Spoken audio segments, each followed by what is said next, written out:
Another Q&A video. I really like these. I had no inclination of doing these ever. I never even entered my mind until there was like a bunch of questions that came up and I was like, how am I gonna do all these? I love these, so keep sending questions. So I got a few questions here. How much longer does it take to do a 30 by 60 pole tent versus a 30 by 60 Keter frame tent? So the tent itself, a 30 by 60 pole tent, we can get up in, I'd say like half an hour if we're able to park close. And then getting everything under it, depending on what it is, can take another 45 minutes to an hour. The 30 by 60 Keter frame itself takes an hour to get up. And then if stuff's going under it, then another 45 minutes to an hour. So it takes just about, I'd say double the time. It's a lot more complicated, but it does rent out for more. I may actually raise the price on it because right now it's only $400 more than a 30 by 60 pole tent. It should probably be $1,200 because it takes double the amount of time. Do I pay driver for setup? Yes. You come in, you clock in at 9. We start at 9. We used to start at 8, but everyone complained. So I start at 9. Basically, when my kid is in the summer, we start at 9 because I have to get him to daycare. And then when he goes to school, we used to start at 8 because he gets on the bus. But, you know, everyone liked 9, and I'm fine with that. You know, I get to sleep in a little bit too. But anyways, off the topic. Do I pay driver setup? Yes. The moment you get in, you clock in. The moment you leave, you clock out. You have to pay people when they drive. Sometimes drives are an hour, 2 hours away. No one's gonna wanna drive for free. Everyone gets paid drive time, window time you call it. Doesn't matter, it's part of the job. Some days we go set up a wedding tent and we're there all day long. There's no drive time except for there and back. Other days, there's 10 jobs and you're driving all over the place.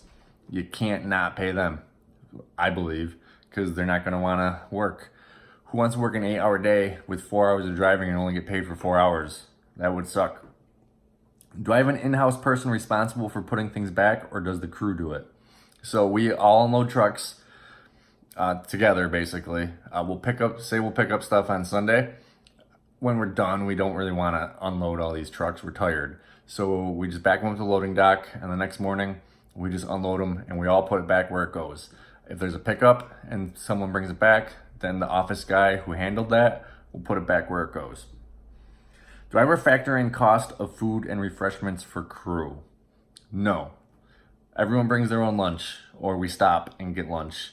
Some days I do buy some drinks, or like today I bought food for everyone. We went out to a bar and ate. It's just a nice thing to do. No, I don't factor that into like the cost of someone renting something.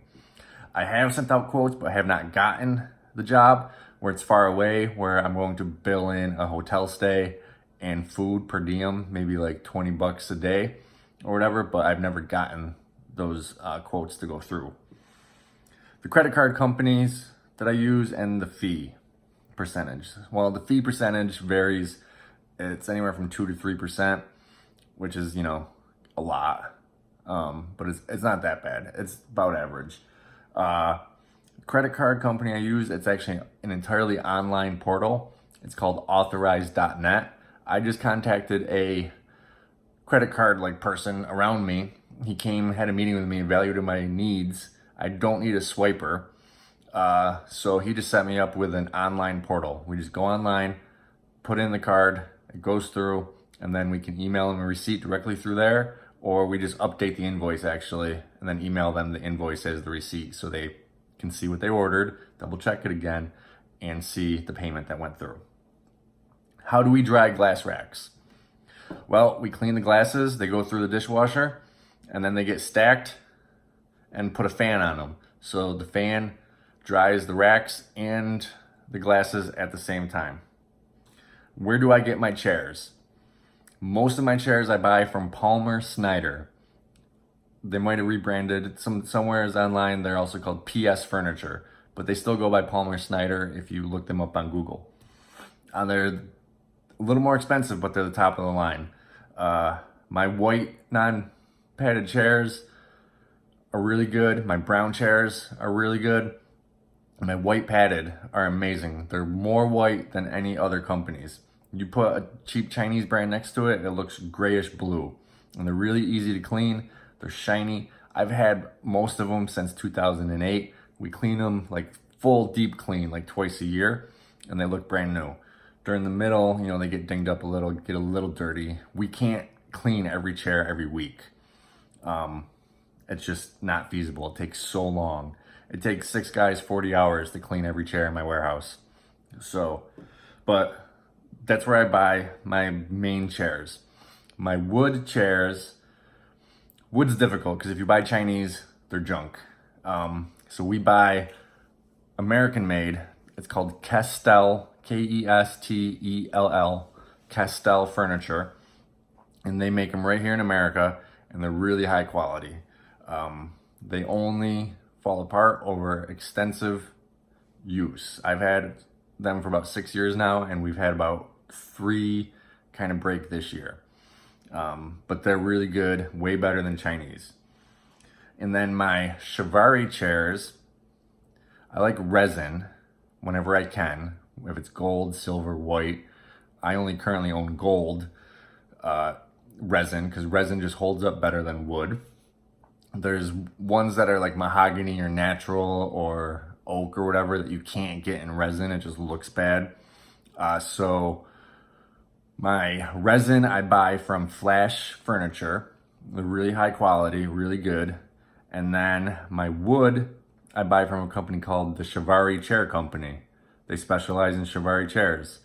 And I don't have any complaints about them, except I wish that they could make resin look like wood, but they can't. And then the last question is, what are my thoughts on like hub rental places? Like you have your main city, but then you have smaller warehouses around. I think it's a good idea. My friend who has his main location in Rochester rented a building in Buffalo, which is like an hour and a half away. So he could have a presence so that people could come in and see the showroom. And the warehouse is small, but they were willing to like bring things back and forth because if you book a big wedding that's $20,000, it's worth it. And then a patron of mine actually owns a bunch of storage units all over the place. And he's based out of Syracuse, but his storage units are all over the place. So what he's trying to do is get a matching inventory at each one of those storage units because he has to go there all the time anyways. So when he gets a rental in that area, he can just go to his storage unit, get the pieces he needs, and goes and delivers it. So I think that's going to be cool. It's definitely good. Like if you have a few cities around you, yeah, I think hub rentals, like a hub kind of program kind of works.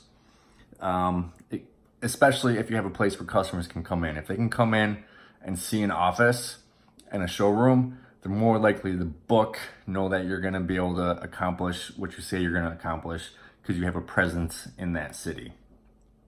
So that's my Q&A for today. Send me more questions. Thanks for watching.